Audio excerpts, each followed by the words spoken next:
On this 28th Sunday of Ordinary time of the year, on this Columbus weekend, time of the year, we have our readings before us to look at. And our first reading from the Book of Wisdom and our Gospel today, our Gospel from Mark, kind of talk about gifts. Let's talk about the gifts for a few minutes because gifts are a great thing. Gifts to behold, gifts to possess, and see what we can do with them.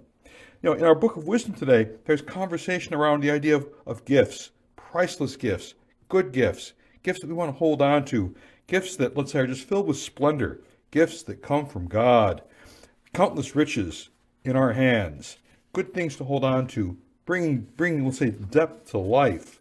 And it's really good. And then you go a little further. Well, it's like to possess gifts. The gospel today from Mark, story of Jesus meeting a young man who has many gifts. And Jesus finds someone who's interested in following him. And he asks what to do. And he goes through and lists some things. And the young man says, well, I do all those things. Then Jesus tells him, well, but there's one more thing to do. Take these many gifts you have and sell them and give them to the poor. And you'll have treasure in heaven. Come and follow me. And the young man stops. He just can't do that. He just can't bear it to part with his gifts. And he goes away sadly. And it gets us thinking a little bit about the kinds of lives we lead. We have many gifts. We have gifts from God, the talents we have. Even something like this, the beautiful fall weather we have. So many visitors come to our area and just come to visit just this time of the year because it's so beautiful out there. The colors on the mountains, the colors in the valleys, the colors in the trees. All these things to hold on to. Those are some gifts. Other gifts are gifts that we actually possess. And sometimes, maybe the gifts seem important to us because we actually possess them. Having the gifts maybe is worth more than the gifts themselves are. We kind of get possessive about some stuff. Well, then it's hard to share those gifts. Another kind of gift that's out there, it's not just the gifts that God gives us, but the gifts that we've kind of helped to make in our lives. Things that happen to us at work or in the community. Maybe even the ways in which we think of our families, our homes, our parishes as gifts. Think about parish as gift for a minute. The life we enjoy together. We come here to worship on the weekend. Maybe we spend time at a meeting in the evening. Maybe we look at our parish as friends and fellowship we have, and we just enjoy those things. And we possess them like they're so special that nobody else seems to have that. We've got something good going in our parishes, at St. Patrick's, at St. Mary's. There's lots of reason to enjoy the gifts, lots of reasons to really just make sure we see that our gifts are special. But in this last year or so, ever since Father Mike Melanson retired with his health problems back in December, I've had the chance to visit lots of our parishes over in our network. And when I talk to their people and see what they have going, everybody has good gifts when they think about their parish. Everyone thinks about their parish as a good gift. And maybe there's something for us to think about that, can we see ways in which we can all enjoy our gifts together, enjoy them individually, enjoy them together, enjoy them as a family, enjoy them as a network. All these good things that go on.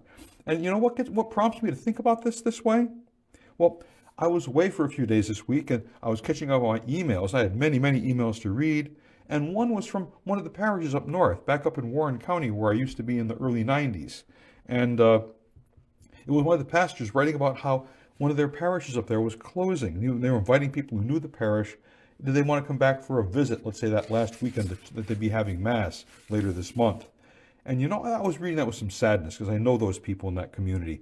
And I know how much their parish means to them. And I also know, how much it will mean for them, their lives will change. If they want to go to Mass, they're going to have to drive like 20 miles to the nearest town where there's a Catholic Mass available on a weekend. All the fellowship they had, that stuff might be subject to change because their parish life is going to change so radically. I think there's something for us to think about. Father Jay and all that he has done to help talk about network and finding ways for us to work together and to think about how we are maybe, let's say, 8 parishes with 10 worship sites, but think of ourselves as one parish, one network, that we all have a shared commitment to each other. I think that's why we've been able to stay together.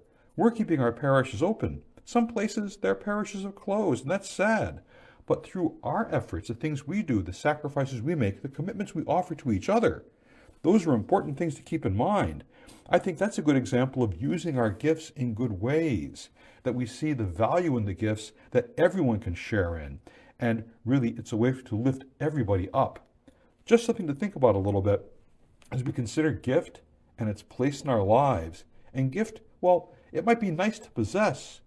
Gift also, I think, is most clearly enjoyed when everyone can share in it.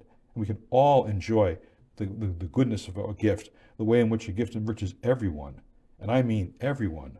So let's think a little bit as we're going forward with our network activities this year, as we talk about, say, our Mass schedules, our priests going around to serve us, the things we can do for each other, visiting our friends in other parishes, taking part in their activities, how they come to our activities and share in them.